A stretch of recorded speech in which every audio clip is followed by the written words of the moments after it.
এবং কি উদ্দেশ্যে করলেন? বিসমিল্লাহির রহমানির রহিম। গতকালকে যোগাযোগ সামাজিক মাধ্যমে আমরা জানতে পেরেছি ঢাকা বিভাগে কিশোরগঞ্জ জেলা অন্তর্গত ছিল।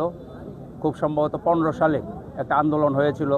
ময়মনসিংহ বিভাগে কিশোরগঞ্জ অন্তর্ভুক্ত করার একটা প্রস্তাব দিয়েছিল, আবার সনটা খুব সম্ভবত 15 সালে।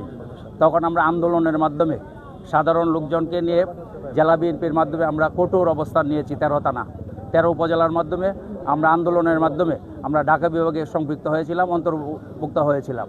তার ধারাবাহিকতা সুন্দরভাবে চলছে। গতকালকে আমরা সামাজিক যোগাযোগের মাধ্যমে জানতে পারছি যে কিশোরগঞ্জ জেলাকে ময়মনসিংহ বিভাগে অন্তর্ভুক্ত করছে। এটার প্রতিবাদে আজকে অবস্থান সাধারণ ছাত্রছাত্রীরা অবস্থান নিয়েছে। আমাদের দাওয়াতের মধ্যে আমরা এসেছি, ছাত্র জনতা করেছে। আমরা বিগত দিনে ঢাকা বিভাগে ছিলাম, বর্তমানে আমরা ঢাকা বিভাগে থাকতে চাই এবং প্রশাসনের যে সিদ্ধান্ত নিয়েছে তীব্র প্রতিবাদ জানাই। আমরা জীবন থাকতে আমরা ময়মনসিংহ বিভাগে যাব না, আমরা ঢাকা বিভাগে থাকতে চাই। আমরা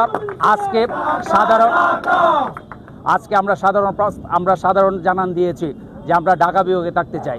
তারা যদি এই সিদ্ধান্ত থেকে সরে না আসে, সামনে হরতাল অবরোধ সহ প্রয়োজন বোধে নিজের জীবন দিয়ে এলো আমরা ঢাকা বিভাগে কিশোরগঞ্জ জেলাকে থাকতে চাই। আপনাদেরকে ধন্যবাদ।